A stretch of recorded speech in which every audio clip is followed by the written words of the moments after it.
Is it really possible to speed up your manifestations? Of course.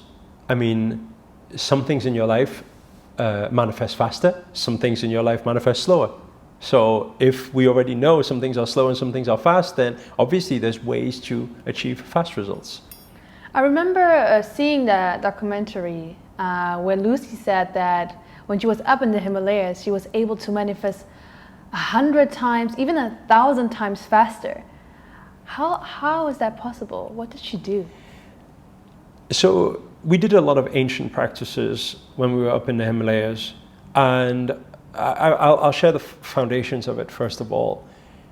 The first thing is surrender, because we need to understand when we are creating something, when we are manifesting something, there are three minds that are involved. There's the conscious mind, the subconscious mind, which is individual, and then there is the superconscious, which is Earth's energies. For example, you can try and manifest anything you want. If a hurricane struck, your manifestation will probably be gone. You see, if a volcano eruption happens, your manifestation is gone. So what determines that part of it? That's Earth energies. And that will always be a part of our manifestations. But it's just people are not aware of it, and they're not aware of how it happens. So I think that the first part of it is to do with surrendering. And when we went with Lucy up into the Himalayas, it was all about surrendering. One of the practices was, how can I witness everything to be and not try too hard in that sense, not try to get anything out of it, not have that attachment to any outcome. We were going through so many days of practice of not knowing what we're doing today and being okay with it. So that element of surrendering, I'm with the universe and I'm one with the universe, universe just use me. I think that is a beautiful mantra. So I think surrendering has a big part to play in the first part of it.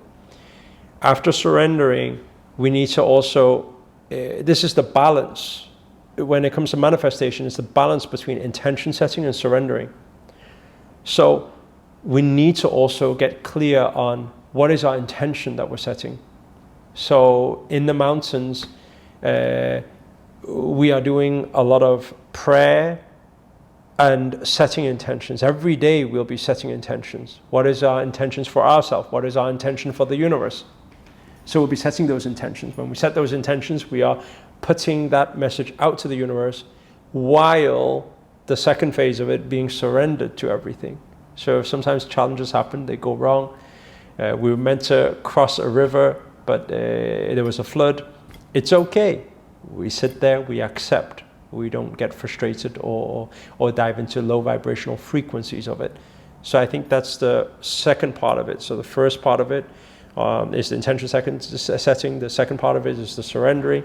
And the final part of it has to do with what is the work we are putting in. So it's a bit of a conflict for people sometimes, because they say work you're putting in, but you say surrendering, doing nothing. Surrendering isn't doing nothing. Surrendering is the detachment to the outcome. The action, every day we were building our vessels, building our capacity to receive. This is what my master always speaks about. When we want to become a strong, powerful container, then we can receive the manifestations. The universe knows you're ready. So whatever it is that you're trying to achieve, if you were the person giving that gift, if you were the universe right now, right? Let's say, for example, you want to manifest money. You say, I want to be a millionaire. Okay, cool. Universe is watching you. If you were the universe, would you give you $1 million? Probably not. Right? So the question is, how do you become the person that the universe would give you that? Right? How are you worthy of it?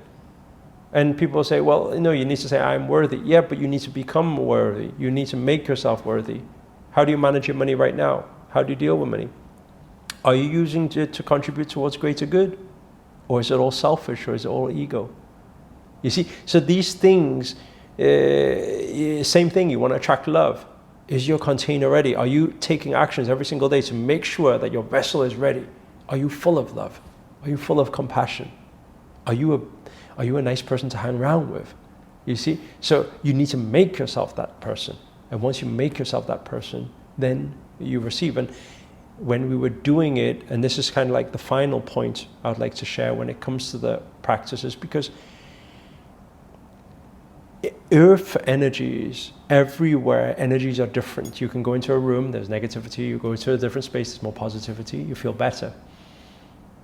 In the Himalayas, there are very powerful energy vortex where your connection with the divine energies is far greater. And so when you are doing such mystical practices and intention setting and actioning within a powerful vortex where you are in direct connection with the universe, it's heard, it's seen. So the response is naturally 100 times or 1,000 times faster. And not just Lucy, but I also witnessed the same thing while being up there. And when I came back, the year ahead was like, basically I achieved personally what took me 10 years before to achieve, I achieved within a few months, you know. So it's very powerful, but at the same time, the person needs to be ready for a journey like this and it needs to be recognized by the universe that that person is actually ready, with no doubts, with no fears, total surrender, and ready with courage to take charge of their life.